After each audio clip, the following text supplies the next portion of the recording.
Hello, welcome. I'm Nick and this is my van. It's a Vauxhall Vivaro short wheelbase 2008 model with no aircon, wind down windows, indicators and a steering wheel. So literally your best travel companion.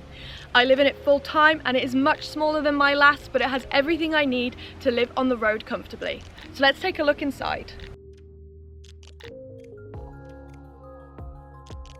So let's start with my miniature kitchen. I have dual burning hobs, a large sink so I can wash my hair in it, tap, a 49 litre Webasto Cruise fridge freezer, and in my cupboards I have a 25 litre clean water tank, a 10 litre wastewater tank, and behind the food in here I have my electronics.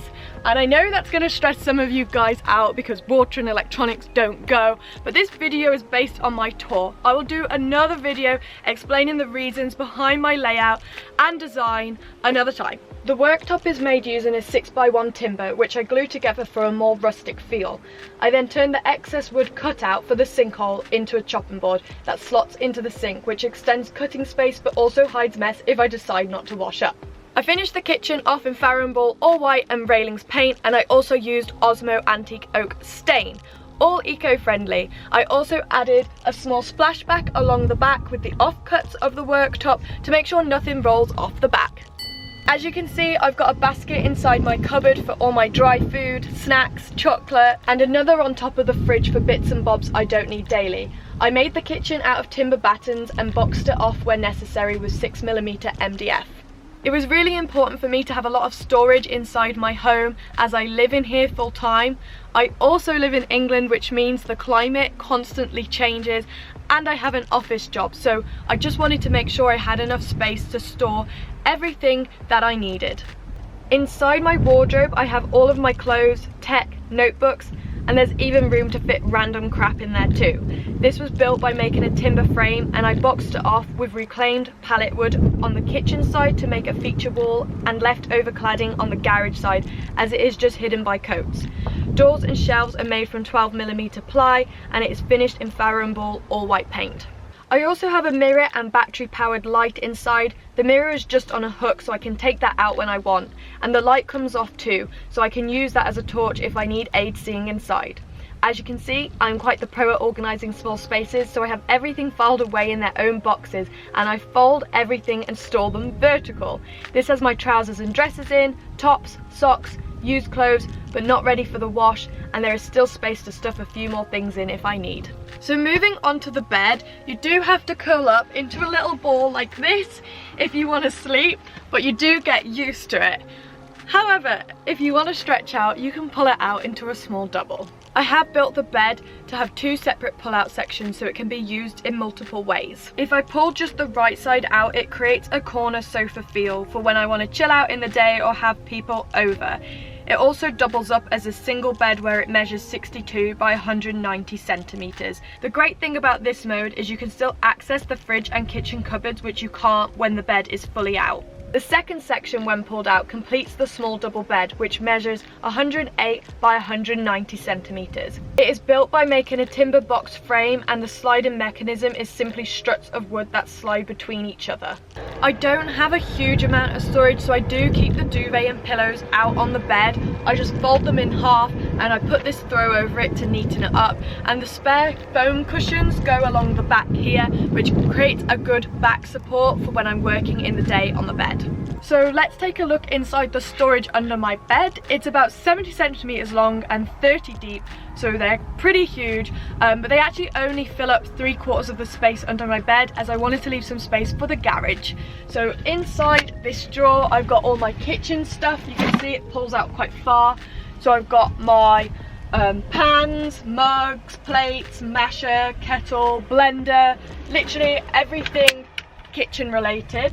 And inside this drawer are my beauty bits, toilet roll, towels, tarot cards, literally everything beginning with a T. Let's move on to what I call the extra bits. Didn't really know what category it would fall under, so we'll start with the side of the kitchen unit. There's about 15 centimeters to play with, where I store like extra stock, like my Alpro milk. I've got my toilet roll that I kind of just throw down there. A spare 6 litre bottle of water. I just keep topping this one up. and my squash. And my favourite thing in the van, you get a second feature, my portable urinal. So that's all been cleaned and put back there. And then I also have some hooks where I hang my bin bag and tea towel. And on my kitchen feature wall, I have what every van lifer must have. It's an absolute essential. If you don't have one, you're not a real van lifer. An IKEA spice rack, which I don't actually use for spices. I have a plant, my toothbrush and face washes, shampoo bars so it can dry out, and a candle.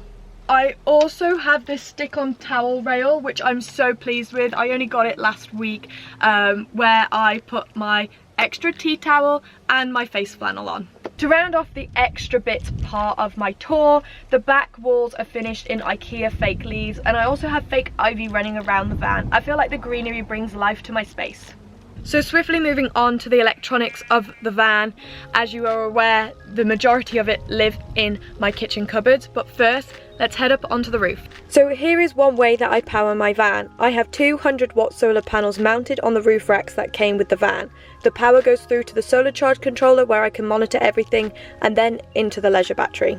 Another way I charge my home is through using a split charger. This is hooked up into my van battery, and as I drive, excess power gets diverted into my leisure battery. So basically, my leisure battery gets topped up as I gallivant around the country. I highly recommend one of these. It really is a must-have for any van lifer. This is where I keep the electronics of my van. I have two sliding doors, so I purposely put the kitchen on this side so I could access everything really easily if needs be. I have a 120 amp hour LEOC Adventurer leisure battery and a Streetwise inverter 800 watts. So basically I can run up to 800 watts at any given time. To actually use the power, I have twin main socket and a twin USB port. I charge my laptop, phone and camera equipment and occasionally use my straighteners. My hairdryer is a big no-no in here. The battery also runs my fridge and my water pump. I opted not to have lights powered by the battery in this build due to time restraints. Instead, I have, hold on, let there be darkness, fairy lights. They wrap all around the van and I have battery powered lights and this lamp. However, I am looking at wiring the lamp into the van electronics, and to be honest, it's quite cool because it has a clamp end so you can move it around the van, and it also has a bendy arm so you can change the direction of the light, which you can't do with LED lights that go into the roof. Now let's talk about the water of my van. I've kept it really simple, and to be honest, I've kept the electronics, gas and water super simple because it's not really my forte, and if anything goes wrong, I just hope that there's a brain cell inside of me that can fix it. So I have a 25 litre clean water tank and a 10 litre wastewater tank and a spare 6 litre in the front. The tap is meant to have a hot and cold inlet, but I wanted a nice black tap, not a camping sink, so the inlets have been diverted into one pipe, which has done the trick. I have a water pump inside my clean water tank which pulls the water up and out through my tap. The wastewater then comes back down through another pipe and into my waste tank, which is behind here. I have this little hook which is really handy because the waste pipe, when I'm emptying the water tanks, rests on here and it helps the pipe protrude out of the van. Before I put this in a few weeks ago, sometimes like a little bits of water would drop onto the van and it really grossed me out because it smells. I also have this mat underneath the water tanks. I think it's really handy, so I just wanted to mention it. It's literally £3 from B&M Bargains, but because you're pulling the tanks in and out of the van all the time, they're getting wet, they're getting dirty, so it just absorbs any excess water from filling them up and it just keeps the space nice and tidy. So the gas, I have a 6 kilogram Gaslow LPG refillable cylinder, and it is stored in the garage under this storage unit, so I can't really access it or show it you. To top it up, I have an inlet on the side of my van and it powers my hobs. In terms of monitoring how much is in there, it does have a monitor on top, but I don't really need it because I topped up my tank to full £12 3 months ago and it hasn't run out, so I'll probably be topping it up more frequently than it running out. And in terms of turning it on and off, I can pull everything out the garage and do that, and the only time that I've been asked to do that is on the Eurotunnel, and of course if I'm getting my ass to France, I'm going to be pulling everything out and turning that thing off. Welcome to the back of my van, aka my garage. I'm going to show it you from the top down and across and I'm not unpacking it. So I've got my coats, which are on octopus hooks because they look like octopuses, and beneath it I have a depleted alcohol collection and this really cool octopus clothes drying hangery thing, Tesco £2, which I hang in the front of the cab because it gets quite sunny in there and warm, so it helps dry things out. I also have some summer shoes stuffed on top of the wheel art because it's now autumn, so rotation. And I have a Sainsbury's bag for life, which has my skate gear, horse riding helmet, waterproofs, snorkels, and a rubber ring that I didn't get to use in the sea in Devon. And then here I have coats in the orange bag, yes, a lot of clothes, 2 camping chairs in case a friend comes over, a yoga mat, my longboard, boxing gear, and just some random bits of fitness stuff. So that's my garage. Last but not least, I have the cab of the van, which I also use as part of my home, mainly for storage. Tomorrow I will be picking up curtains that will divide off both spaces. In the meantime, I've just been using this like throw, an elephant throw. So yeah, let's have a look inside the cab and see what I store. I keep my books literally stuffed everywhere, my shoes, which is preventing me getting a swivel base as I don't want to sacrifice my shoe space, my binoculars so I can perv on the wild, bags, plants, sunglasses, and then in the glove compartment I have loads of DIY bits and this really cute screwdriver. So that is the van tour complete. I hope you've enjoyed having a gander around my home. I have made a list of all of the key features I've kitted out my van with and added it in the description below. Note, some of these links are affiliate links. It doesn't cost you to use them, but it does play a huge part in supporting me to keep creating this content for you. If you enjoyed the video, you know what to do. Give me a thumbs up, subscribe, and turn on your notifications, and I will see you on the road soon.